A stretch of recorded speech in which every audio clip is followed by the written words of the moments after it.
고개를 좌우로 움직이자 뚝뚝 소리가 났다. 같은 자세로 너무 오래 있었기 때문이다.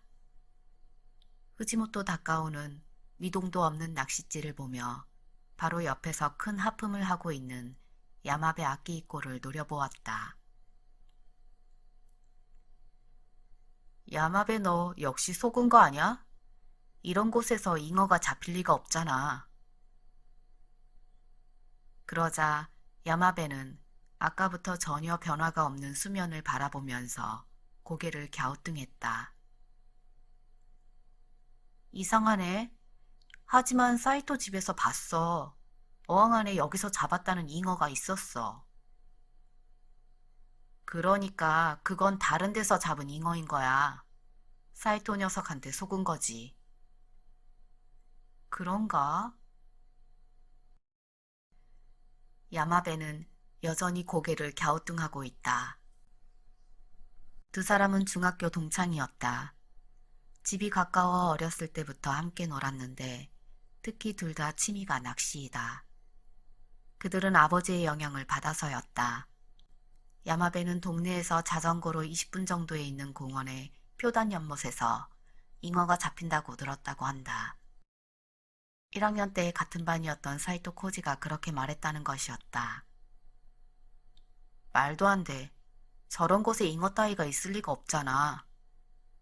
라고 한 것은 후지모토 다카오가 그때의 생각을 말한 것이었다. 그게 예전에 저기서 양식장을 하려고 했던 사람이 있었대. 그때부터 있던 잉어라고 할까? 그 잉어가 낳은 새끼들이라고 할까? 어쨌든 조금 있다고 했어. 보통은 거의 안 잡히는데 잉어들이 가을에는 겨울 준비로 마구 먹어대니까 자리만 잘 잡으면 낚인대.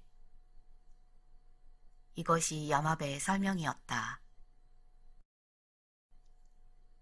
그래도 역시 미심쩍었지만 전혀 말도 안 되는 얘기도 아니고 낚시도 안 한 지 오래되었기에 일요일인 지금 이 연못에 온 것이다. 하지만 결과는 후지모토 다카오의 예상대로였다. 잉어는 고사하고 물고기 같은 건 눈꽃만큼도 보이지 않았다. 그럼 그렇지. 다카오는 앞을 보고 한숨을 쉬었다. 이런 비참함을 느낄 수밖에 없는 이유가 이곳에 있다. 이 연못의 크기는 그들의 학교 수영장 정도밖에 되지 않았다. 길쭉하고 가운데 부분이 잘록한 표주방 모양을 하고 있어서 표단 연못이라고 불려졌다. 주위가 잡초로 둘러싸여 있고 자연공원의 산책길에서 좀 떨어져 있었다. 마을 사람들도 이 연못의 존재를 아는 사람은 많지 않다. 예전에는 이곳에 소금쟁이가 있었다고 하지만 현재 상태로서는 상상조차도 할 수 없다. 언뜻 보기에 우선 눈에 띄는 건 발포 스티로폼, 플라스틱 용기 같은 쓰레기이다. 그것이 수면 위로 여러 개 떠올랐고 그것들을 둘러싼 회색을 띤 기름막이 곳곳에 퍼져 있다. 그리고 건축자재와 기계 부품으로 보이는 금속물도 연못가에 처박혀 있었다. 산책 코스에서 벗어난 사람들에게는 이곳은 거대한 쓰레기통에 지나지 않았고 더 나쁜 어떤 인간들에게는 그저 버리기 편한 대형 쓰레기장에 불과할 거라고 후지모토는 생각했다. 후지모토 다카오는 낚싯줄을 끌어당겨 낚싯대를 정리하기 시작했다. 안 되겠다. 그만 돌아가자. 역시 여긴 안 잡히는 건가? 야마베는 아직도 미련이 있는 모양이다. 잡힐 리가 없잖아. 시간 낭비야. 집에서 게임이나 하는 게 낫겠다. 그런가? 그래, 돌아가자. 후지모토는 짐을 챙겨 일어났다. 속았나? 속은 게 뻔해. 하지만 야마베는 뭐라고 중얼거리며 연못 쪽을 보고 있었다. 에이, 멍청하게도 라고 후지모토는 욕을 내뱉었다. 그때였다. 어? 야마베가 좀 전과는 다른 어조로 말했다. 뭐지 저게? 뭐야? 뭔데? 봐봐, 저기서 반짝이는 거. 오른쪽에 떠 있잖아. 후지모토는 야마베가 가리키는 쪽으로 눈을 돌렸다. 30cm 정도의 납작한 것이 햇빛에 반사되어 물 위에 떠 있는 것이 보였다. 냄비 같은 거 아냐? 편의점에서 파는 볶음 우동 은박지 그릇 말이야. 별거 아니야. 그런가? 근데 좀 이상해 보이는데? 야마베는 자리에서 일어나 청바지 엉덩이에 묻은 흙을 툭툭 털어내며 낚싯대를 든 채로 연못가를 따라 걸었다. 후지모토도 불안에 찬 표정으로 그의 뒤를 쫓아갔다. 야마베가 속아서 이런 데까지 친구를 데리고 온 창피함을 감추기 위해 이상한 말을 꺼낸 것이라고 생각했다. 그 이상한 물체에 가장 가까운 곳에서 야마베는 걸음을 멈췄다. 그것은 연못가 2m 정도 떨어진 곳 우유팩 종이 옆에 떠 있었다. 야마베는 낚싯대를 이용해 그것을 앞으로 끌어당겼다. 이윽고 손이 닿는 곳까지 다다르자 그것이 어떤 것인지 후지모토도 알게 되었다. 이게 뭐지? 역시 알루미늄 냄비 같은 게 아니었네. 그러면서 야마베는 그 기묘한 것을 집어들었다. 객석에서 무대 위에 오른 4명의 여자애들을 보는 쿠사나기의 눈이 휘둥그레졌다. 아무리 봐도 13, 14살 정도밖에 보이지 않는 소녀들이 그냥 화장만 진하게 한 것이 아니라 각자의 얼굴에 맞게 제법 여성스럽고 어른스러워 보이도록 화장을 했기 때문이다. 게다가 입고 있는 의상이 대담하다. 그리고 소녀들은 그 노출 수위가 높은 옷이 어설퍼 보이지 않을 정도의 신체를 가지고 있었다. 번화가에서 이들을 본다고 해도 교화하려고 하지 않을 거라고 경찰관인 그는 생각했다. 격렬한 리듬의 음악이 흐르고 4명의 소녀들이 춤을 추기 시작했다. 그걸 본 그는 새삼 압도당해 이곳이 중학교 체육관이라는 것을 순간 잊고 있었다. 얘네들은 도대체 학교에 뭐하러 오는 거지? 물장사 공부라도 하나? 크사나기는 목소리를 낮춰 옆자리의 모리시타 유리에게 말했다. 뭘 이 정도 가지고 놀래? 그의 누나는 무대로 눈을 둔 채 말했다. 저 중에는 선생님을 유혹하는 애들도 있어. 농담하지 마. 미사가 전에 말했었어. 작년 졸업생 중에 선생님 아이를 임신한 애도 있었다고. 아이고. 입 밖에 낼 여유도 없이 쿠사나기는 고개를 저었다. 딸이 축제 무대에 오른다며 함께 보러 가자고 한 것은 어젯밤이었다. 자신이 캠코더로 찍고 싶지만 사용법을 몰라 대신 찍어달라는 게 진짜 이유일 것이다. 오늘은 토요일이지만 그녀의 남편은 갑자기 출장을 가게 된 것 같다. 캠코더를 들고 누나와 함께 온 것인데 체육관으로 들어갈 때 간판을 보고 깜짝 놀랐다. 댄스 선수권이라고 써 있었기 때문이다. 무대에 선다고 해서 틀림없이 연극일 거라고 생각하고 있었다. 준비해, 다음이 미사팀 애들 차례야. 모리시타 유리는 쿠사나기의 무릎을 찔렀다. 그는 당황해하며 카메라를 들었다. 사회자의 소개에 이어 5명의 소녀가 나타났다. 카메라 너머로 그들을 보고 쿠사나기는 다시 입을 딱 벌렸다. 소녀들은 새빨간 중국 전통 드레스를 입고 있었다. 게다가 허리 바로 옆까지 트임이 들어가 있다.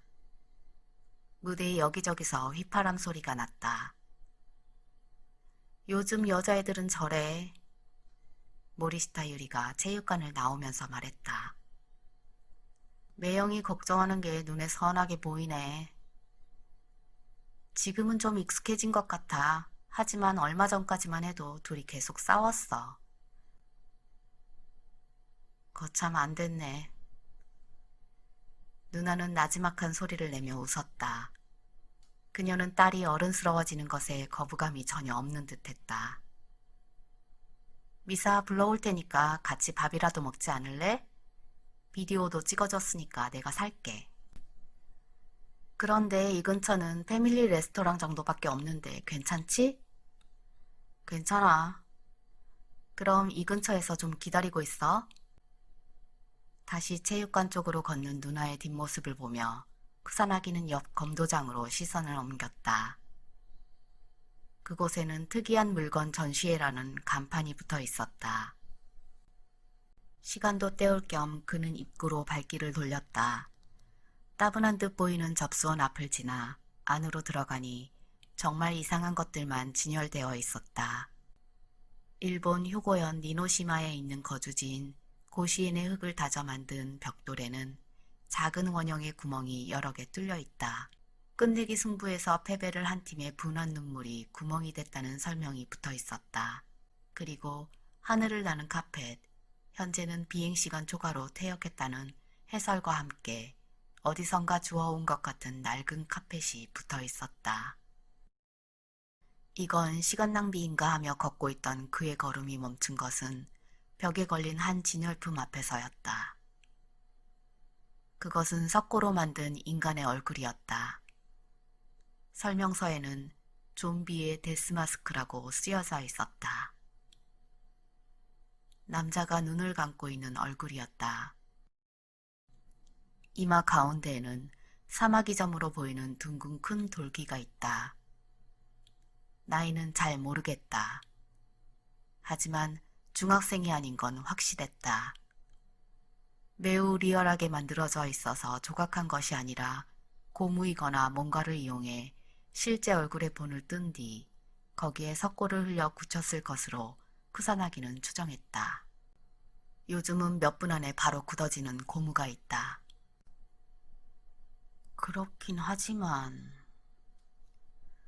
그는 석고의 얼굴을 바라보며 기묘한 느낌에 사로잡혔다. 그 자신 안에 싹 트는 이런 불안감은 뭘까 하는 생각이 들었다. 그리고 잠시 생각한 후 그 원인을 알았다. 그는 형사였다. 수사 일과로 살인을 다룬다.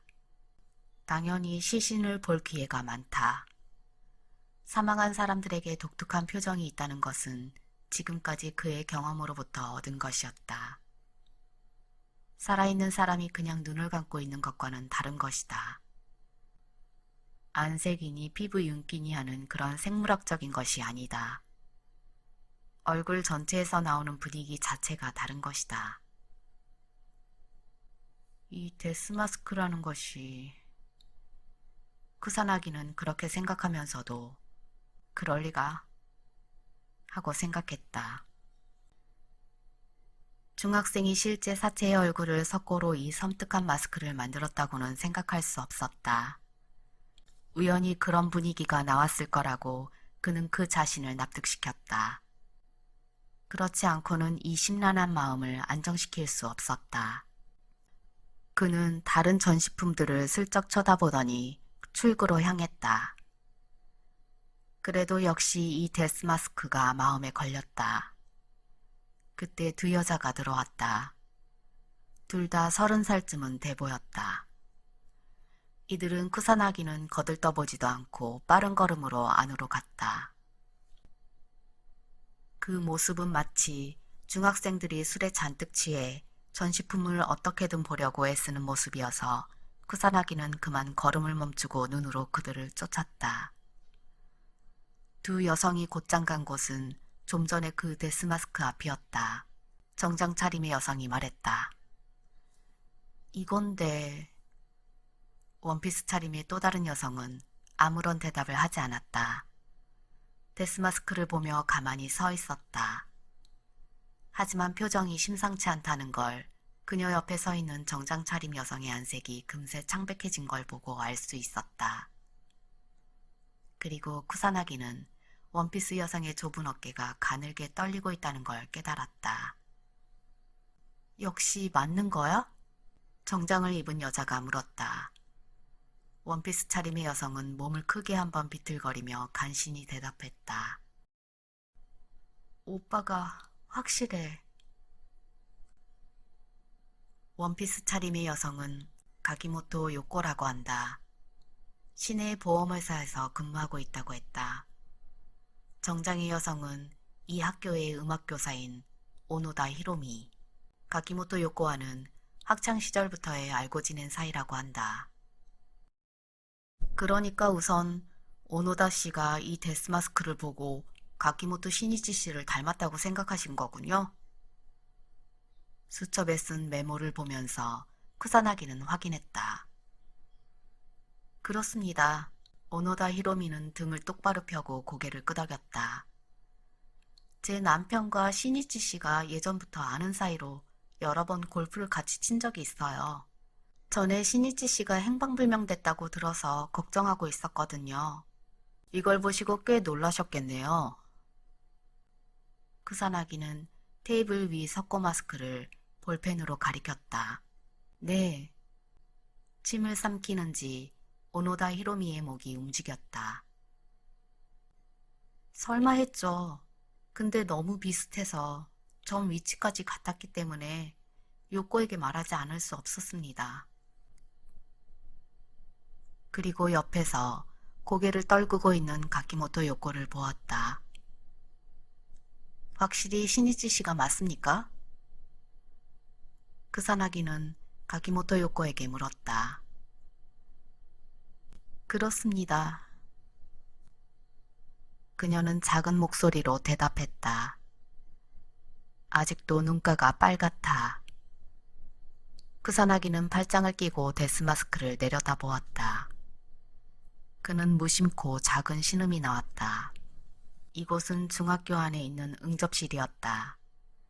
그 마스크를 보고 있던 그녀들의 반응이 심상치 않았기 때문에 쿠사나기는 그들에게 말을 걸었다. 그리고 어떤 사건이 일어났을지도 모르는 얘기를 들었다. 그래서 자세히 물었던 것이다. 이 데스마스크의 얼굴은 이번 여름에 행방불명이 된 가키모토 요코의 오빠인 시니치 씨와 아주 닮았다. 쿠사나기는 그들에게서 조금 떨어진 곳에 파이프 의자에 앉아있는 중년의 마른 남성 쪽을 쳐다보았다. 이 특이한 물건 전시관을 하고 있는 과학 동아리의 지도교사인 하야시다였다. 선생님께서는 이 전시물에 대해서는 아무것도 들은 건 없으신 건가요? 데스마스크를 가리키며 쿠사나기는 물었다. 그는 등을 똑바로 폈다. 네? 저는 전시물에 대해서는 전혀, 전시에 관한 건 전부 학생들에게 맡겼습니다. 그러니까 학생들이 자주적으로 하도록 했죠. 존중해 주려고요. 변명하는 듯한 어조가 된 건 혹시 이게 무슨 문제라도 생겨서 책임져야 할지도 모르기 때문에 두려워하고 있는 것일 것이다. 그때 문 두드리는 소리가 났다. 하야시다가 벌떡 일어나 문을 열었다. 마침 잘 왔다. 기다리고 있었어. 들어와. 하야시다가 재촉하자 2명의 남학생들이 들어왔다. 두 사람 모두 그 나이 또래의 남자애들다운 호리호리한 체격을 하고 있었다. 한 명은 안경을 썼고 다른 한 명은 이마에 여드름이 많이 났다. 야마베 아키히코와 후지모토 다카오다. 안경을 낀 쪽이 야마베다. 그의 손에는 네모난 종이상자가 들려있었다. 너희가 이걸 만들었다지? 크사나기는 두 사람의 얼굴을 번갈아 보며 물었다. 두 중학생은 서로 힐끗 쳐다본 뒤 살짝 고개를 끄덕였다. 크사나기는 그들이 어리둥절해하고 있다는 걸 느꼈다.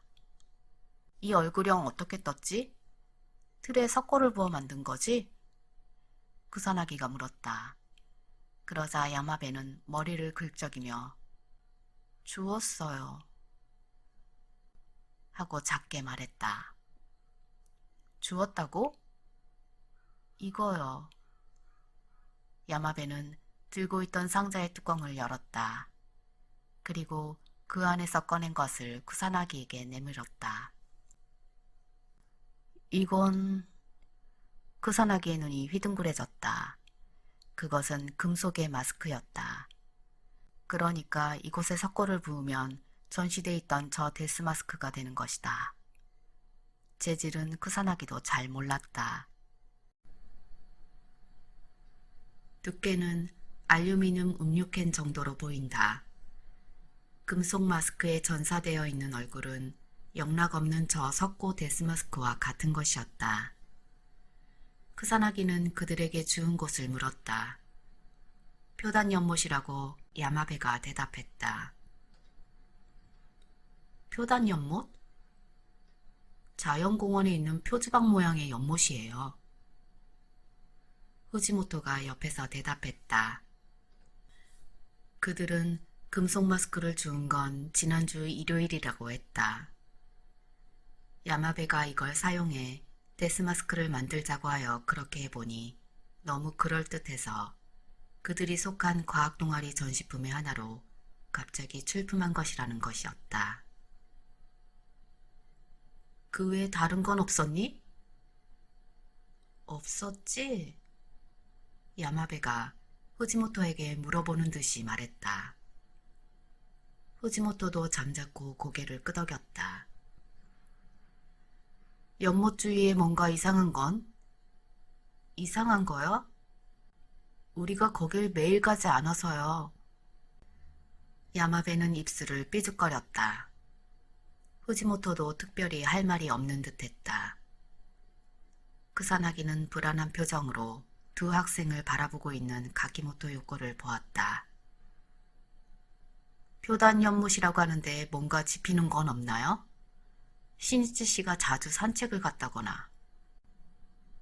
들어본 적이 없네요. 그녀는 고개를 저었다. 쿠사나기는 얼굴을 만지며 지금까지 기록한 내용을 확인했다. 그는 이것이 어떤 사건의 조짐이라고 봐야 할지 판단하기가 어려웠다. 물론 그가 판단할 일은 아니지만 이 기묘한 이야기를 어떻게 상사에게 보고해야 할지 몰랐다. 저기 형사님.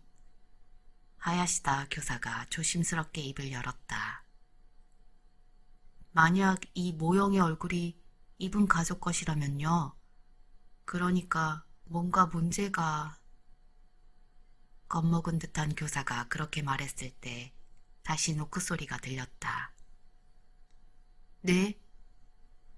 하야시다가 대답하자 문이 열리며 남자가 얼굴을 내밀었다. 저기 가키모토 마사요시라는 분이 오셨는데요. 올케언이에요. 가키모토 요코가 말했다. 쿠사나기는 얼굴을 끄덕였다. 가키모토 요코가 여기에 도착하기 전에 그녀에게 연락을 한 것이다. 쿠사나기는 문을 연 남자에게 그녀를 드리라고 말했다. 남자가 대답하기도 전에 문이 활짝 열렸다. 그리고 한 여자가 들어왔다. 뒷머리를 아무렇게나 뒤로 묶은 30세 중반 정도의 여자였다. 허둥지둥 온 듯 화장을 전혀 하지 않았다. 언니, 이걸... 하고 가키모토 요코가 석고 데스 마스크를 가리켰다. 들어온 여자의 눈에 핏발이 서 있었다. 그 충혈된 눈은 테이블 위의 마스크를 보자마자 더욱 크게 떴다. 남편과... 쿠사나기는 닮았는지 물어보려고 했지만 그럴 필요가 없다는 걸 곧 깨닫고 입술을 다물었다. 그녀는 오른손으로 자신의 입을 막고 흐느끼며 그 자리에 주저앉았다. 연구실 문 앞에 있는 부재 여부 알림판에 유가와 마나부가 안에 있다고 표시되어 있다. 그것을 확인한 쿠사나기는 문을 2번 노크했다. 네? 소리가 안에서 들렸다. 문을 열자마자 툭 하고 뭔가를 두드리는 듯한 소리가 왼쪽에서 들렸다. 소리가 나는 쪽을 보니 분황만한 크기의 하얀 고리 모양을 한 연기가 공중에서 천천히 그를 향해 이동해 오고 있었다. 어어.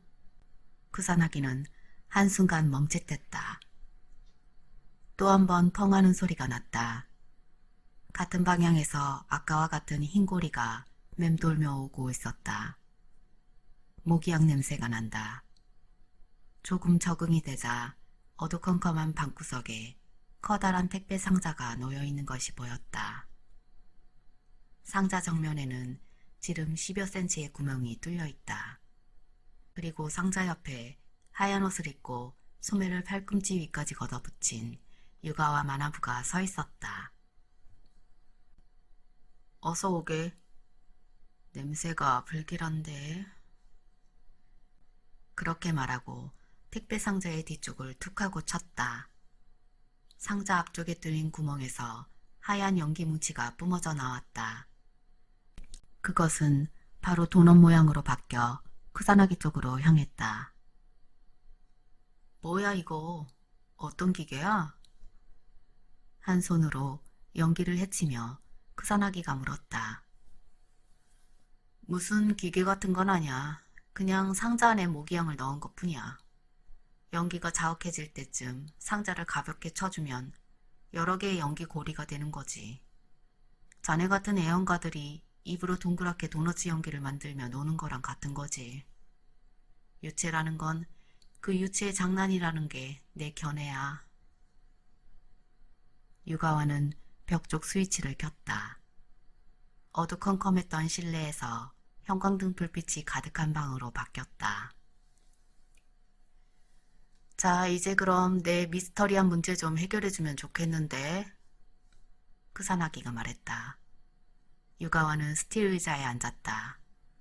오늘은 또 무슨 일로 온 건가? 망령이라도 나온 건가? 용하네. 크사나기는 가져온 스포츠백을 열고 투명 플라스틱 용기에 든 물건을 꺼냈다. 망령의 마스크야. 용기 속의 금속재 마스크를 보고 유가와는 한쪽 눈썹을 치켜 올렸다. 어디 한번 봅시다. 그는 오른손을 뻗었다. 유가와는 알루미늄인데? 마스크를 들자마자 말했다. 그 정도는 나도 처음부터 알았어. 크사나기는 코를 벌름이며 뽐내듯이 말했다. 뭐 그 정도는 초등학생도 당연히 알겠지. 유가와는 아무렇지도 않게 대놓고 말했다. 그런데 이게 왜 망령의 마스크야? 그건 그냥 우스갯소리고. 크사나기는 조카의 중학교에서 있었던 일을 이야기했다. 물리실 조교수는 두 손을 머리 뒤에 받치며 의자에 기대어 앉아 눈을 감고 듣고 있었다. 그래서 이 마스크의 얼굴이 그 행방불명의 남자라는 건가? 유가와는 대충 이야기를 들은 후 물었다. 글쎄, 크사나기가 대답했다. 아무래도 그런 것 같아. 확인은 어떻게 했는데? 시체가 발견됐어. 시체? 유가와는 몸을 일으켰다. 그 찾았다는 게 뭐라고 했지? 표단 연못에서 말이야. 크사나기가 말했다. 시체가 인양된 건 3일 전의 일이다. 가기모토 시니치의 아내 마사요와 여동생 요코가 마스크의 얼굴이 시니치임에 틀림없다는 말에 따라 경찰이 포단 연못 수사를 하자마자 불과 몇 시간 만에 발견된 것이었다. 시신은 부패가 심해 신원을 알 수 있는 상태가 아니었다. 하지만 치과 진료 기록에서 가기모토 시니치임이 밝혀질 때까지 그리 많은 시간은 걸리지 않았다. 시신의 얼굴 모양이 왜 연못에 있었을까? 유가와는 미간을 찌푸리며 물었다. 더구나 금속 마스크라니. 그걸 모르니까 여기에 온 거야. 크사나기의 말에 유가와는 콧방귀를 끼며 가운데 손가락으로 안경을 약간 밀어 올렸다. 난 무당이 아닐세. 과거로 돌아갈 수 있는 시간여행자도 아니고. 하지만 이 마스크의 정체를 밝힐 수는 있겠지? 크사나기는 금속 마스크를 집어들었다. 우리가 모르는 게 두 가지 있네. 하나는 어떻게 만들었는지, 또 하나는 범인이 왜 이런 걸 만들었냐는 것이지. 범인? 유가와는 눈썹을 찡그렸다. 그리고는 학창 시절부터의 친구의 얼굴을 바라보며 가만히 고개를 끄덕였다. 아, 그런 거군. 타살이 아니면 수사과 형사가 이렇게 혈안이 되어 찾을 이유가 없는 거겠지. 두개골 측두부가 함몰되어 있었어. 무게가 상당히 있는 단단한 둔기로 아주 세게 맞았을 것으로 생각돼. 범인은 남자인가? 아니면 힘 좋은 여자일지도. 마스크 당사자에게 아내가 있다고 말했지 않나? 그 여자는 어때? 진범은 가까이에 있다. 추리소설에서 범인을 여자로 설정하는 건 자주 있는데. 몸집이 작고 힘이 없어 보이는 여자야. 그녀에겐 좀 힘들 것 같은데. 뭐 용의자 명단에서 무조건 제외할 생각은 없지만 말이야. 마누라가 남편을 죽이고 시체를 연못에 버렸다. 하지만 추억을 위해 데스마스크를 만들고 거기에 사용했던 알루미늄 틀도 버렸다면 일단 말이 되겠지만. 유가와는 크사나기에게서 금속 마스크를 받아들어 다시 한번 관찰하기 시작했다. 너스레를 떨었지만 과학자의 눈빛으로 돌아왔다. 어떻게 만들었는지 그것만이라도 알아내주면 고맙겠는데. 유가와의 손길을 보면서 쿠사나기는 말했다. 일단 경찰도 확인해 본 거지? 감식단과 여러 가지 시도해봤지. 예를 들면 일단 똑같은 얇은 알루미늄 재료를 가지고 직접 사람의 얼굴에 붙여봤어. 재밌군. 유가와는 희죽 웃었다. 그래서 결과는 어떻게 됐는데? 아무 소용 없었어. 그렇겠지. 유가와는 작게 말했다. 그렇게 쉽게 만들 수 있다면 밀라비년 제작자들도 훨씬 수월하겠네. 아무리 조심해도 얼굴이 일그러지게 돼. 결과부터 말하자면 스타킹을 뒤집어 쓴 듯한 얼굴형밖에 나오지 않아. 살아있는 인간의 얼굴이라서 안 되는 게 아닌가 하고 말이야. 시체라면 잘 되지 않을까? 사후 경직되니까. 유가와는 고개를 끄덕였다. 얼굴에서 웃음이 사라진다. 실제 사체를 사용하는 건 역시 거부감이 생겨서 예전 다른 사건 때 복원한 얼굴 모형을 사용해 실험해봤지. 기본 형태 같은 건 됐어. 기본 형태? 제법 얼굴형처럼 생겼다는 뜻이야. 하지만 안타깝게도 똑같이 되진 않았어. 쿠사나기는 유가와 손에 있는 금속 마스크를 가리켰다. 얼굴형에 나오고 들어간 부분을 정확히 표현할 수는 없었어. 좀 더 얇은 재료, 예를 들어 은박지 같은 걸 쓰면 될 수도 있겠지만 그 두께로는 어림없지. 은박지로 만들었다면 이 모양 그대로 지금까지 유지할 수 없었겠지. 아무튼 강하고 완벽하게 균일한 힘을 알루미늄 재료에 계속 더 붙여야 할 거라는 게 감식단의 의견이야. 동감이네. 유가와는 금속 마스크를 책상 위에 올려놓았다. 보관하는 것은 거기서 막혀버린 건가? 뭐 그래. 크사나기는 고개를 끄덕였다. 어때? 물리학 교수 유가와라도 역시 속수무책인가? 그런 자극에 넘어갈 정도로 난 단순하지 않아. 유가와는 일어나 문 옆에 있는 싱크대로 갔다. 그건 그렇고 커피라도 마실래? 난 됐어. 어차피 인스턴트지? 인스턴트 커피를 우습게 보지 마. 유가와는 여전히 그다지 깨끗하게 씻은 것 같지 않아 보이는 머그잔에 싸구려 커피가루를 넣기 시작했다. 커피 제조법은 수많은 시행착오를 겪었어. 잘 알려지지 않았지만 처음 인스턴트 커피를 상품화시킨 건 일본인이었지. 그때는 드럼 건조법이라는 방법이 사용됐어. 뭐 이른 이야기지만 커피 추출액을 단순히 건조시켰을 뿐이야. 그 후 마크스웰 사가 분무 건조법을 개발하면서 인스턴트 커피 맛은 더욱 좋아졌고 소비도 늘었지. 70년대에 진공 냉동 건조법이 등장하면서 현재의 주류를 이루고 있는 커피인 거지. 어때? 고작 인스턴트 커피인데도 뒷얘기가 상당하지 않아? 그래도 난 인스턴트는 좀 그래. 뭐든지 쉽게 만들어지지 않는다는 걸 말하고 싶은 거야. 알루미늄 마스크든 인스턴트 커피든 마찬가지야. 유가원은 자리에서 일어나 머그잔에 물을 붓고 숟가락으로 휘저은 뒤 커피 냄새를 맡았다. 향이 좋아. 과학 문명 냄새가 나. 이 마스크에서는 그 냄새 안 나나? 크사나기는 책상 위를 가리켰다. 나지. 아주 물씬. 그러면 몇 가지 좀 묻겠네. 머그컵을 든 채로 유가하는 말했다. 그 표단 연못에 대해 말해봐. 어떤 곳인지, 어디에 있는지. 특별한 건 없는데. 크사나기는 턱을 문질렀다. 산기슭에 있는 평범한 작은 연못이야. 쓰레기가 잔뜩 버려져 있어서 좀 더럽게 보이고 주변은 풀숲이고 근처에는 산책 코스도 있어. 그 근처 일대가 자연공원으로 되어 있어. 포획은 하나? 포획? 사냥 말이야.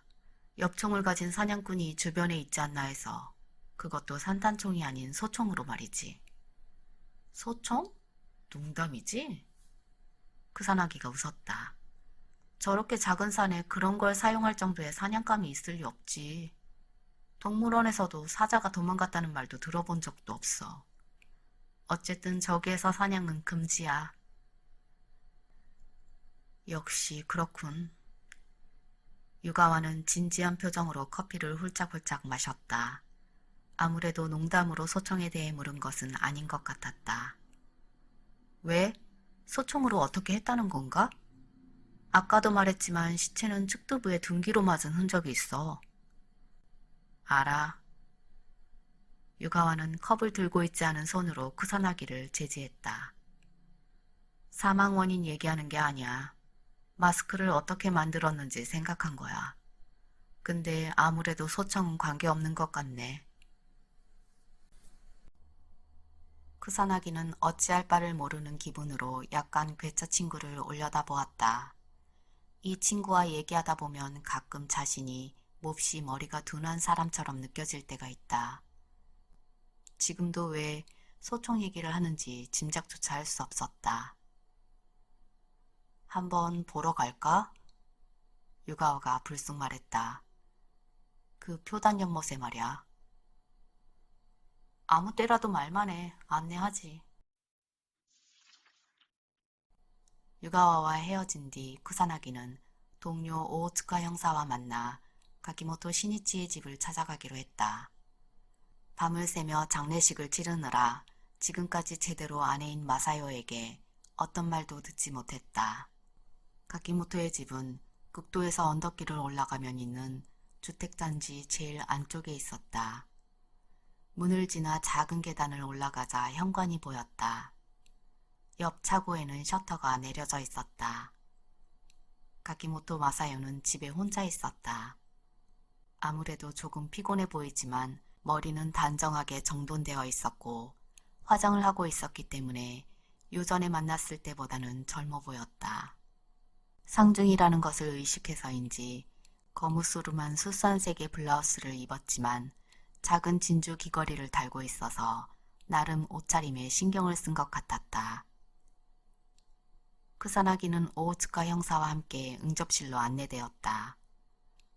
4평 정도의 크기로 가죽 소파가 놓여 있었다. 벽 쪽의 선반에는 트로피가 여러 개 놓여 있었다. 트로피 맨 위의 장식을 보아하니 골프대회에서 받은 것이 틀림없다. 가키모토 시니치는 치과 의사였다. 그의 아버지 때부터 그대로 병원을 이어온 것이다. 크사나기는 벽에 붙어있는 표창장을 보면서 병원 환자들이 난처하겠다고 생각했다. 그는 마사요가 안색이 안 좋은 모습으로 밤새며 장례를 치르는 것이 너무 힘들었다고 하는 말을 대충 흘려듣고 본론으로 들어갔다. 그 후 뭔가 생각난 건 없습니까? 그러자 마사요는 볼에 오른손을 대고 마치 치아의 통증을 참는 듯한 표정을 지었다. 남편의 시신이 발견된 후에도 계속 생각해봤지만 정말 아무것도 짚이는 것이 없어요. 어쩌다 갑자기 이 지경이 됐을까? 남편분하고 표단 연못이 어떤 관련된 부분은 없나요? 역시 생각나는 게 없어요. 없습니다. 그녀는 고개를 흔들었다. 크사나기는 수첩을 폈다. 다시 한번 확인하고 싶습니다만 부인이 마지막으로 남편을 보신 건 8월 18일 월요일 아침이었죠? 네, 그럴 겁니다. 마사요는 곧바로 대답했다. 벽에 걸린 달력의 날짜조차 확인하지 않는 건 이 질문을 여러 번 들었기 때문일 것이다. 그날 남편분은 골프 약속이 있다며 아침 6시에 집에서 차를 타고 나갔다고 하셨죠? 확실히 차로. 크사나기는 수첩에 눈을 두었다. 그러니까 검은색 아우디? 여기까지가 뭔가 다른 점은 없습니까? 아니요, 맞습니다. 마침 하마다 씨가 가족과 함께 이즈인가 어딘가로 외출한다고 했어요. 그래서 그쪽도 아침 일찍부터 차에 짐을 싣는 준비를 했던 걸 기억합니다. 그러니까 18일이 틀림없을 겁니다. 마사요는 막힘없이 대답했다. 그래서 저 남편분이 귀가하지 않아서 경찰에 신고를 하신 게 다음 날인 거군요. 맞아요. 골프 친 뒤에 술자리에서 술을 너무 많이 마셔서 어딘가에서 잤겠지라고 생각했거든요. 예전에 딱 한 번 그런 적이 있어서요. 하지만 다음 날이 되어도 아무런 연락이 없어서 함께 골프를 치러 간 사람에게 연락했는데 남편과 만나지도 않았다는 거예요. 그래서 괜히 걱정이 돼서 경찰에 신고했다는 거군요. 네. 마사요는 고개를 끄덕였다. 그날 아침에 나간 후 남편분으로부터 한 번도 연락이 없었던 것입니까? 없었어요. 부인께서 연락을 할 생각은 안 하셨나요? 남편분은 휴대전화를 가지고 계셨던 것 같던데. 밤에 여러 번 걸어봤습니다만 근데 연결이 안 됐어요. 그때 어땠나요? 신호는 가는데 아무도 받지 않았나요? 아니요. 확실히 제 기억으로는 전파가 닿지 않는 곳에 있는지 전원이 꺼져 있다는 음성이 나왔던 것 같아요. 그렇군요. 크사나기는 볼펜 끝을 엄지손가락으로 꾹꾹 눌렀다가 말았다가 했다. 그의 초조할 때의 버릇이었다. 가기모토 시니치가 타고 나왔다고 하는 검정색 아우디는 실은 그가 실종된 4일 후에 사이타마 현의 고속도로에서 발견되었던 것이다. 경찰 기록에 의하면 그 후 주변을 수색했지만 가기모토 시니치의 행선지를 나타내는 것은 발견되지 않았음이라고 되어 있었다. 그리고 실질적으로 이와 관련된 수사는 일절 이뤄지지 않고 있다. 약 2달 후 2명의 중학생이 금속 마스크를 줍지 않았다라면 더구나 그들이 그 마스크를 석고로 데스 마스크를 만드는 일을 생각하지 않았다면 그리고 음악교사가 그 데스 마스크를 보고 친구 오빠의 얼굴을 떠올리지 않았다면 이에 대한 수사는 지금까지도 이뤄지지 않았을 것이다. 발견된 검정 아우디 차에서 가키모토 시니치의 골프 캐디 가방, 스포츠 가방, 골프 신발 케이스가 발견되었다. 차 안에서 싸운 흔적은 없었고 혈흔 자국도 발견되지 않았다. 또한 도난당한 것도 없는 것 같다는 게 가키모토 마사요의 증언이었다. 표단 연못은 아우디가 발견된 곳에서 멀리 떨어져 있었다. 범인은 사체가 빨리 발견된 것을 방지하고 수사를 교란시키기 위해 차량만 전혀 다른 곳으로 이동시켰을 것으로 보인다. 차는 차고 안에 있습니까? 크사나기가 물었다. 일단 다시 한번 감식을 해보는 게 좋지 않을까 싶어서였다. 그러나 마사요는 미안해하는 얼굴로 고개를 흔들었다. 차는 처분해버렸어요. 네? 누가 썼는지도 모르고 기분 나쁘고 더구나 저는 운전도 못하니까요. 그리고는 죄송합니다라고 작은 목소리로 말했다. 당연할지도 모른다고 크사나기는 생각했다. 차를 남겨두면 볼 때마다 불길한 생각을 하게 되고 기분이 언짢아질 게 뻔했다. 부인, 이미 너무 많이 들어서 지겨울 수도 있겠지만 남편분에게 원한을 품을 만한 사람이나 남편분이 없어지면 이득을 볼 사람, 혹은 남편분에게 손해를 입은 짐작가는 사람은 없습니까? 크사나기는 그다지 기대하지 않고 물었다. 양손을 무릎에 올린 가키모토 마사요는 한숨을 쉬었다. 정말 여러 번 물어보시네요. 근데 그런 사람 같은 건 전혀 없어요. 내 입으로 말하는 건 좀 그렇지만 사람이 좋아서 부탁받으면 결코 싫다고 말하는 성격이 아니었습니다. 누군가가 말을 사달라고 하면 거절도 못하는 그런 사람이에요. 그러자 지금까지 잠자코 있던 오오츠카 형사가 고개를 들었다. 말? 경주마요? 젊은 형사는 노렸다는 듯이 물었다. 그가 경마 팬이라는 것을 쿠사나기는 생각해냈다. 네, 남편은 그렇게 경마를 좋아하진 않았지만 친구의 강력한 권유로 공동으로 구입했다는 얘기를 언젠가 들었던 것 같아요. 투자 많이 하셨나요? 쿠사나기는 물었다. 마사요는 고개를 갸웃했다. 진주 귀걸이가 흔들렸다. 자세한 건 못 들었어요. 아마도 1,000만 엔 정도가 아닐까 싶은데요. 그게 언제적 얘기죠? 올해인가요? 글쎄요. 봄쯤에 그런 얘기를 한 것 같은데. 마사요는 볼에 손을 댔다. 그 친구분 성함 아십니까? 공동구매 얘기를 꺼낸 사람 말입니다. 알아요. 사사오카라는 사람이에요. 남편 환자였을 거예요. 왠지 기분 나쁜 사람이어서 전 그다지 좋아하지 않았습니다만 남편과는 잘 맞았던 것 같았어요. 그때 그녀는 살짝 얼굴을 찡그렸다. 그녀는 그 남자에게서 어떤 안 좋은 느낌을 가졌던 경험이 있었나 보다. 연락처 좀 알려주시겠습니까? 네, 잠시만 기다리세요. 마사요는 자리에서 일어나 방을 나갔다. 경주마를 소유한다는 게 참 대단하네요. 오츠카 형사가 작은 소리로 말했다. 역시 치과의사가 돈을 많이 벌긴 버는군요. 그리고 치료받는 장면이라도 연상되는지 오른쪽 뺨을 문질렀다.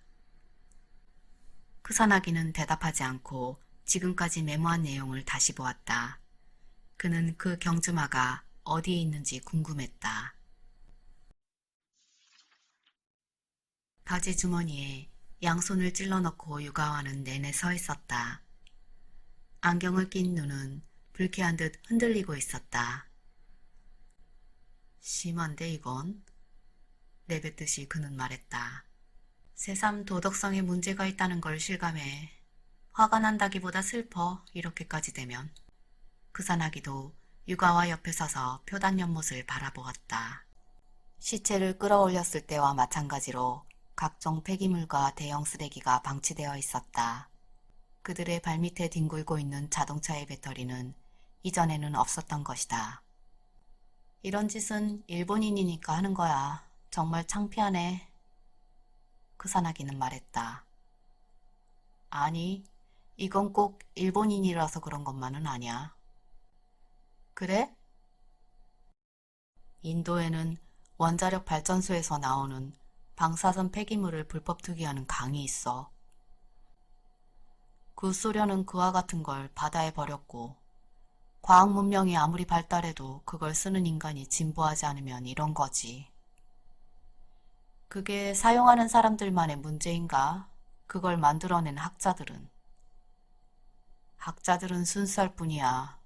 순수하지 않으면 엄청난 영감을 얻을 수 없지. 유가와는 쌀쌀맞게 말하고 연못을 향해 걸었다. 이봐, 어딘지 알고. 크사나기는 흥하고 코웃음을 치고 나서 그 학자의 뒤를 쫓아갔다. 연못가에 서서 유가와는 수면을 바라보았다. 시체가 가라앉아 있었던 곳은 어디쯤이야? 저 근처?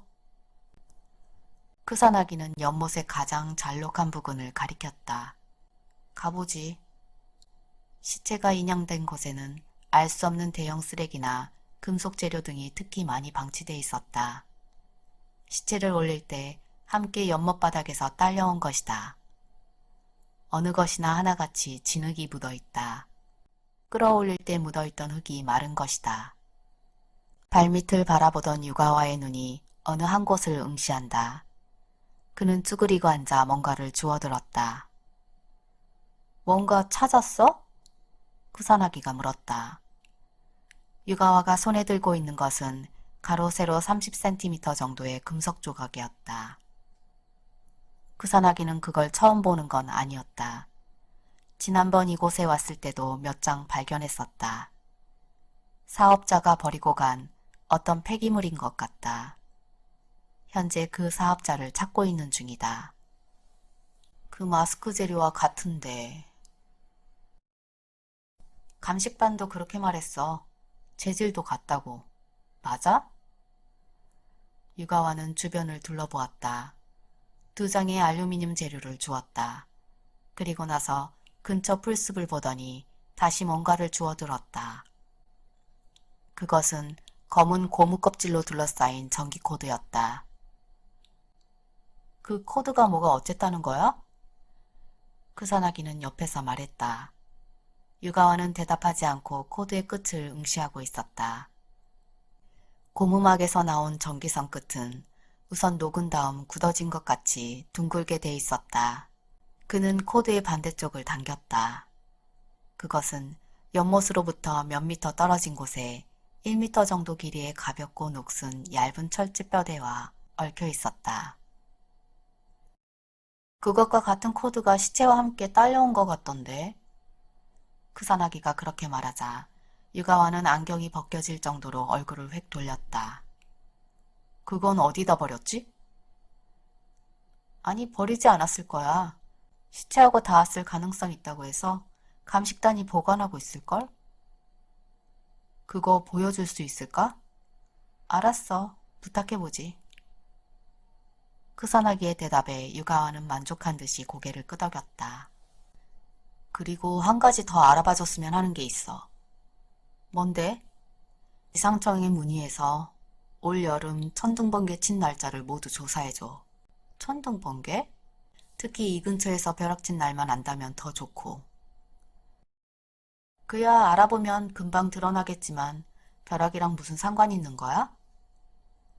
하지만 유가와는 다시 연못 쪽으로 시선을 돌리며 깊은 뜻이 있다는 듯 희죽 웃었을 뿐이었다. 뭐야 그 웃음은? 뭔가 알아냈어? 크사나기가 물었다. 아직 단정 지을 순 없어. 확인부터 해보고 그 다음에 말하지. 좀 빼지 말고 아는 것만이라도 좋으니까 가르쳐줘. 미안하지만 과학자들은 실험에서 정확한 확인을 한 뒤에만 자기 주장을 펼치는 법이지. 유가와는 3장의 알루미늄 재료와 더러워진 전기 코드를 쿠사나기에게 내밀었다. 자, 이만 돌아갈까?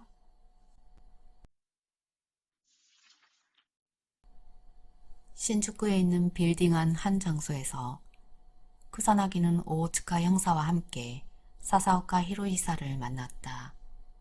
법인회사 S&R이라는 수상쩍은 이름의 사무실이었다. 주로 기업을 상대로 PC를 도매하는 일을 해요. 소프트 개발 회사와 중개도 하고 있습니다. 이제 겨우 자리 잡기 시작했죠.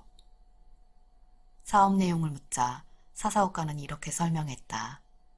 나이는 40대 초반 정도, 좀 수다스러운 남자였다. 일에 대해 한 가지를 물으면 10가지의 대답이 돌아왔다. 그런데 잘 들어보면 그 이야기들 중 어떤 것도 도움될 만한 건 없는 쓸데없는 내용뿐이었다. 사무실 안쪽은 칸막이로 가려져 있어 보이지 않았고 직원이 있는지 없는지 전혀 알 수 없었다. 그리고는 형사님들도 컴퓨터 한 대씩 사는 건 어떠신가요? 앞으로는 이런 것도 필요해질 텐데. 라며 그 말투는 노골적으로 형사들을 바보 취급하는 듯한 목소리로 들렸다. 가기모토 마사요가 기분 나쁜 사람이라고 말한 것에 이해가 갔다. 크사나기는 우선 가기모토 시니츠에 대해 아는지 물었다. 순간 사사오카는 탄식하는 표정으로 변했다. 알다마다요. 제 어금니 절반을 그 선생님이 고쳐주셨으니까요. 사사오카는 턱을 문질렀다. 이번 일은 정말 안 됐어요. 가기모토 선생님이 행방불명이라는 걸 전에 사모님한테 듣고 혹시 어떤 사건에 휘말린 건 아닌가 하고 걱정했어요. 뭐 2달 이상 지나긴 했지만 솔직히 살아계실 가능성이 낮다고 생각은 하고 있지만요. 그래도 그렇지만 정말 끔찍하네요. 뭐라고 말해야 할지 모르겠네요.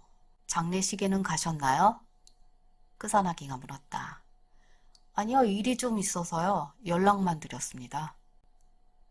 가기모토 씨의 시체가 발견된 걸 어떻게 하셨죠? 신문에서 읽었어요. 중고등학교 축제에 신이치 선생님의 얼굴 모형이 전시되어 시체가 발견됐다는. 그래서 제가 부인한테 연락해서 장례식 장소를 물어본 겁니다. 하긴 신문에서도 꽤 떠들썩하게 다뤘으니까.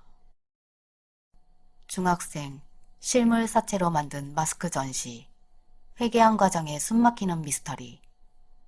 그런 류의 제목으로 진열된 신문들을 크사나기는 떠올렸다.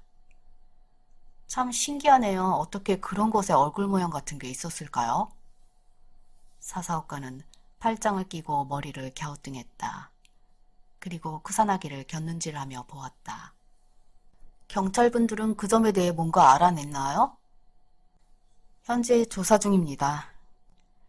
감식단들도 골머리를 앓고 있죠. 그럴 것 같네요. 미신을 믿는 상사의 말에 따르면 죽음을 당한 망자의 원한이 옆에 있던 알루미늄 재질에 전사된 거라고 하지만 말입니다. 거짓말이었다. 사실 크사나기의 상사는 비과학적인 걸 믿지 않는 합리적인 사람이다. 설마 그럴 리가. 사사오카는 부자연스러운 웃음을 지었다. 크사나기의 말에 겁을 먹지 않았다고도 말할 수 없는 표정이었다. 그래서 사사오카는 고급 브랜드 알마니 셔츠에 소매를 걷어붙이고 손목시계를 보는 신용을 하며 말했다. 오늘은 무슨 일로 오신 거죠? 제가 아는 거라면 전부 말씀드리겠습니다만. 친절하게 말하는 것 같지만 자신은 특별히 아는 게 없다는 걸 넌지시 비추는 것 같기도 했다. 말에 대해서 좀 여쭙고 싶은데요.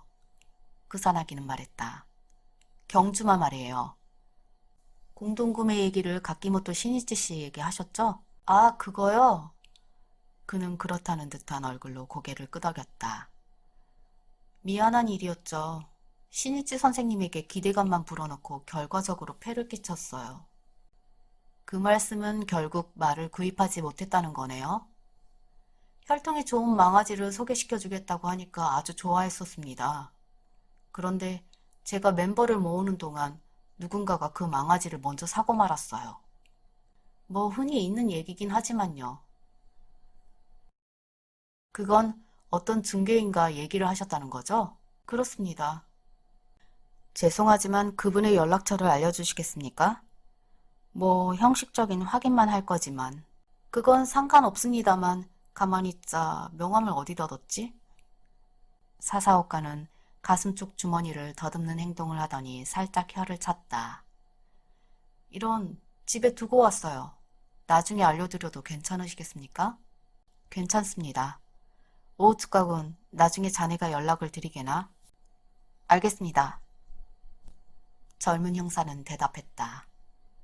근데 왠지 기분이 이상하네요. 제가 의심받는 것 같아서요. 사사오카가 부침성 있게 웃으며 말했다. 죄송합니다. 불쾌하신 건 충분히 이해합니다. 하지만 저희들로서도 가키모토 시니치 씨의 은행 계좌에서 거금이 움직이고 있다는 사실을 무시할 수가 없어서요. 큰 돈이요? 네. 1,000만 엔은 우리 직장인들에겐 거액입니다. 그 액수의 수표를 받으셨더군요. 크사나기는 상대의 눈을 똑바로 보면서 말했다. 사사오카는 가볍게 헛기침을 했다. 네, 그건 말 구입 자금이었습니다. 그 수표가 현금화된 것 같은데요. 그 후 그 돈을 어떻게 하셨습니까? 물론 돌려드렸죠. 가기모토 신이치 선생님께. 어떻게요? 은행 계좌로 입금하셨나요? 아니요, 현금으로 돌려드렸어요. 제가 직접 집으로 가져다 드렸는데. 그게 언제죠? 언제쯤이었더라? 벌써 오래전 일인데 7월 말이었던 것 같아요. 돈을 주고받을 때 서류 교환 같은 건 없었나요? 자기압수표를 맡을 때 보관증을 썼어요. 그래서 돈을 돌려줬을 때는 그걸 되돌려받은 셈이죠. 그걸 지금 가지고 계신가요? 아니요, 처분했어요. 별로 좋은 기억이 아니니까요. 사사오카는 또다시 손목시계로 시선을 옮겼다. 이번에는 꽤 부자연스러웠다. 이제 얘기를 그만하고 싶어 하는 것 같았다. 그럼 마지막으로 형식적으로 한 가지만 더. 크사나기는 형식적이라는 곳에 힘을 주어 말했다. 8월 18일부터 열흘간 정도의 행선지에 대해 될 수 있는 대로 자세히 말씀해 주시면 감사하겠습니다. 사사오카의 이마가 순식간에 빨개졌다. 그럼에도 불구하고 다정스런 미소를 잃지 않고 두 형사의 얼굴을 번갈아 쳐다봤다. 역시 저를 의심하시는 모양이네요. 죄송합니다. 하지만 사사오카 씨뿐만이 아닙니다. 저희는 일단 모두를 용의선상에 두거든요. 그 명단에서 하루빨리 빼주셨으면 좋겠는데. 사사오카는 옆에 있던 수첩을 펼쳤다. 8월 18일부터라고 하셨죠? 네. 다행이다. 적혀있네요. 사사오카는 수첩을 들여다보았다. 뭐 하셨나요? 크사나기가 물었다. 딱 그날부터 여행을 갔네요. 2주 정도 중국으로. 보세요. 여기 써있죠? 스케줄표에 페이지를 펼쳐 보였다. 여행은 혼자서? 설마요. 거래처분들이랑 넷이서 갔어요. 그분들에게 피해를 주지 않겠다고 약속만 해주시면 연락처는 알려드릴 수 있는데. 물론 약속합니다. 그럼 잠시만 기다려주세요. 사사오카는 일어서며 칸막이 너머로 사라졌다. 크사나기는 옆에 오츠카 형사와 얼굴을 마주 보았다. 젊은 형사는 고개를 갸웃했다. 사사오카는 금방 돌아왔다. 손에 A4 정도 크기의 명함 홀더를 들고 있었다. 나리타 공항에서 출발한 겁니까?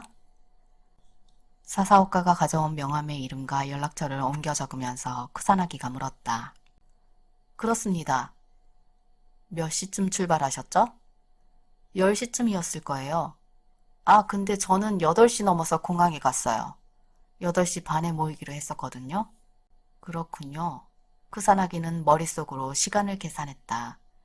가키모토 신이치는 오전 6시에 자택에서 나왔다.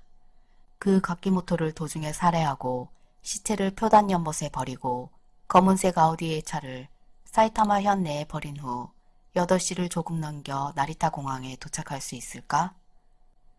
절대 불가능하다는 게 그가 바로 내린 결론이었다. 유가와는 어딘가에서 꺼내 먹다 남은 팝콘을 입에 털어넣고 쿠사나기는 철제 책상을 두드렸다. 아무리 생각해도 그 남자가 수상해. 그놈 말곤 없어. 내뱉은 말한 다음 인스턴트 커피를 벌컥 마셨다. 수돗물의 새비린내로 참을 수 없었지만 그런 거에 일일이 트집 잡을 생각은 하지 않았다. 하지만 그에게 확실한 알리바이가 있지 않나? 유가와는 창문 옆에 서서 커피를 마시면서 말했다. 오늘은 웬일인지 창문을 열었다. 바람이 불어들어오면 암막 커튼과 그의 흰 옷자락과 함께 옅은 갈색 머리카락이 살며시 나부꼈다. 가키모토 시니치 씨가 없어진 바로 그날부터 외국 여행 갔다는 게 정말 이상하지 않나? 그게 우연이면 그 사람은 굉장히 운이 좋은걸. 만약 그 알리바이가 없었다면 고문이나 다름없는 치조를 네가 했을 거 아냐. 요즘엔 그런 짓 안 해. 글쎄, 그런가? 유가와는 머그잔을 들고 창밖으로 몸을 내밀었다. 뉘엿뉘엿 지고 있던 햇빛이 그의 얼굴을 비췄다. 쿠사나기는 다시 팝콘을 입속에 넣었다. 사사오카의 알리바이를 조사했지만 그의 말은 거의 맞았다. 같이 여행했다고 한 회사원이 8월 18일 오전 8시 반 나리타 공항에서 그를 만났다고 증언해 준 것이었다. 물론 여행 중 그가 몰래 귀국한 흔적도 없었다. 하지만 동기로 보자면 사사오카만큼 수상한 사람은 없었다. 그와 연락을 했었다는 말 중개인은 구입에 대한 상담 요청을 받긴 했으나 자세한 이야기를 한 적은 없다고 했다. 게다가 공동 구입의 건은 금시초문이라고 한다. 사사오카 주변을 한 번 더 조사한 결과 올 여름까지 몇몇의 금융기관으로부터 빚 독촉으로 시달렸던 것으로 드러났다. 그런데 여름 이후에 그것을 다 갚았다는 것이다. 가키모토 시니치에게 받은 그 1,000만 엔으로 일부 충당하지 않았을까 하는 것이 쿠사나기의 추리였다. 그러나 지금 상태로는 사사오카를 수사할 수 없다. 그런데 그 일은 알아봤어? 유가와는 다시 실내 쪽으로 몸을 돌렸다. 천둥번개 말이야. 아, 그래. 물론 알아봤지. 쿠사나기는 윗도리 안주머니에서 수첩을 꺼냈다. 근데 그게 대체 무슨 상관이 있는 거야? 이번 일과 천둥번개하고. 어쨌든 알아온 걸 말해봐. 이유도 모르고 조사하는 건 왠지. 쿠사나기는 수첩을 폈다. 그러니까 우선 6월에는 8월부터면 돼. 유가와는 쌀쌀맞게 말했다. 쿠사나기는 역광 때문에 잘 보이지 않는 친구의 얼굴을 노려보았다. 올 여름부터라고 해서 6월부터 조사한 거잖아. 그래, 근데 8월부터면 돼. 유가와는 친구의 짜증 같은 건 개의치 않다는 듯 아무런 표정 없이 머그잔을 입가에 댔다. 쿠사나기는 한숨을 쉬고 나서 수첩을 보았다. 관동 지역 전체에 8월 중 천둥이 발생한 건 도쿄만 알면 돼. 그것도 표단 연못이 있는 도쿄 서쪽 지역. 쿠사나기는 수첩으로 책상을 두드렸다. 애초부터 그렇게 말했으면 좋았잖냐. 그럼 더 간단하게 조사할 수 있었는데. 미안, 이라며 유가와는 말했다. 계속해줘. 정말 미안하다고 생각하는 거냐며 투덜거린 후 쿠사나기는 다시 수첩을 폈다. 표단 연못 부근에서 낙뢰가 발생한 건 8월에는 12일과 17일 이틀뿐이야. 9월에는 16일이고. 잠깐 스톱. 왜 또? 17일이라고 했던 것 같은데 확실하군. 8월 17일이 틀림없군. 그래, 확실해. 수첩의 메모를 몇 번이나 보고 나서 쿠사나기는 말했다. 그게 어쨌단 건데? 그렇군, 17일, 8월 17일, 그리고 그 다음은 9월 16일. 유가와는 머그컵을 옆에 책상 위에 놓더니 흰 가운 주머니에 왼손을 쑤셔넣고 천천히 걷기 시작했다. 오른손은 뒷머리를 긁적이고 있다. 뭐야, 이제 안 들어도 되는 거야? 쿠사나기는 방 안을 서성거리는 친구에게 물었다. 돌연 유가와가 걸음을 멈추었다. 동시에 머리를 긁고 있던 손길도 멈췄다. 허공의 한 곳을 바라보며 마치 인형처럼 서 있었다. 이윽고 그는 살며시 웃기 시작했다. 그게 너무 뜻밖이었기 때문에 쿠사나기는 잠깐 경련이 난 줄 알았다. 그 사람이 여행을 떠난 것은 며칠간이었지? 유가와가 물었다. 뭐? 자네가 수상하다고 생각하는 사람 말이야. 중국에는 며칠 간 거야? 아, 2주일인데? 2주일? 그러니까 그러니까 일본에 돌아온 건 9월 초라는 건가? 그렇긴 한데, 일본으로 돌아와서 범행을 저지른다는 건 무리라고 생각하는 거군. 그러면 자네를 괴롭히는 그 알리바이의 의심은 해결되는 거잖아. 그건 나도 생각했지만 안 돼. 뭐 전문가 말로는 부패 상태로 봐서 늦어도 8월 25일 전후에는 살해당했을 거라는 거야. 9월 이후는 생각하기 어렵다는 거야. 그래. 유가와는 근처의 의자에 앉았다. 9월 이후에 살해당했다는 건 있을 수 없는 건가? 그렇구나. 어깨를 가늘게 들썩이며 웃었다. 그렇군. 그렇지 않으면 안 되는 거군. 무슨 뜻이야? 크사나기가 묻자 유가와는 다리를 꼬며 무릎 위에서 양손을 오므렸다. 크사나기 형사님, 아무래도 자네는 큰 실수를 저지른 것 같네. 아니, 실수라고 하기엔 너무 애처롭다거나 할까?